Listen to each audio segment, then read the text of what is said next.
ಹೇಳ್ತೇನೆ.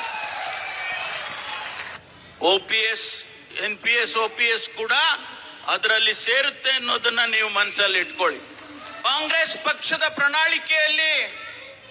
ಪ್ರಣಾಳಿಕೆಯನ್ನ ಬರೆದಂತವರು ಡಾಕ್ಟರ್ ಪರಮೇಶ್ವರ್ ಅವರು ಅದನ್ನ ಹೇಳಿದ್ದಾರೆ ಅಂತ. ಹೌದು, ನಾವು ಹೇಳಿದ್ದೇವೆ.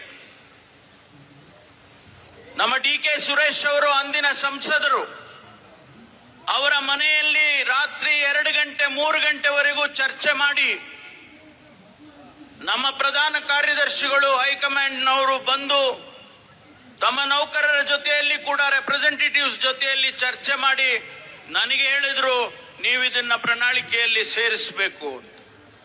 ಯಾವುದೇ ಕಾರಣಕ್ಕೂ ನಿಮಗೆ ನಿರಾಶೆಯನ್ನ ಮಾಡೋದಿಲ್ಲ ಅಂತ ಅಷ್ಟೇ ಮಾತನ್ನು ಹೇಳ್ತೇನೆ.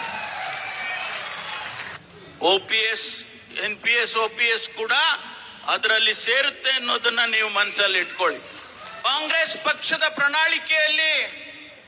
ಪ್ರಣಾಳಿಕೆಯನ್ನ ಬರೆದಂತವರು ಡಾಕ್ಟರ್ ಪರಮೇಶ್ವರ್ ಅವರು ಅದನ್ನ ಹೇಳಿದ್ದಾರೆ ಅಂತ. ಹೌದು, ನಾವು ಹೇಳಿದ್ದೇವೆ.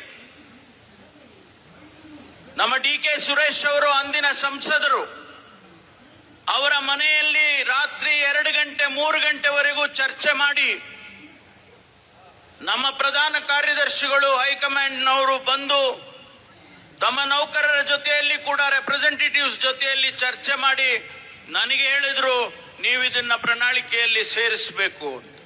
ಯಾವುದೇ ಕಾರಣಕ್ಕೂ ನಿಮಗೆ ನಿರಾಶೆಯನ್ನ ಮಾಡೋದಿಲ್ಲ ಅಂತ ಅಷ್ಟೇ ಮಾತನ್ನು ಹೇಳ್ತೇನೆ. OPS, NPS, OPS ಕೂಡ ಅದರಲ್ಲಿ ಸೇರುತ್ತೆ ಅನ್ನೋದನ್ನ ನೀವು ಮನಸ್ಸಲ್ಲಿ ಇಟ್ಕೊಳ್ಳಿ. ಕಾಂಗ್ರೆಸ್ ಪಕ್ಷದ ಪ್ರಣಾಳಿಕೆಯನ್ನ ಬರೆದಂತವರು ಡಾಕ್ಟರ್ ಪರಮೇಶ್ವರ್ ಅವರು ಅದನ್ನ ಹೇಳಿದ್ದಾರೆ ಅಂತ. ಹೌದು, ನಾವು ಹೇಳಿದ್ದೇವೆ.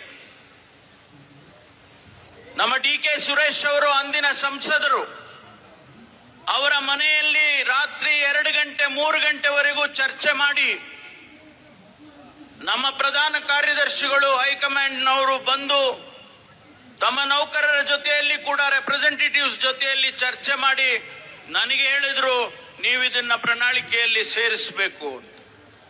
ಯಾವುದೇ ಕಾರಣಕ್ಕೂ ನಿಮಗೆ ನಿರಾಶೆಯನ್ನ ಮಾಡೋದಿಲ್ಲ ಅಂತ ಅಷ್ಟೇ ಮಾತನ್ನು ಹೇಳ್ತೇನೆ.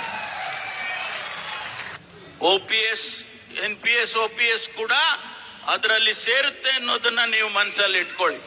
ಕಾಂಗ್ರೆಸ್ ಪಕ್ಷದ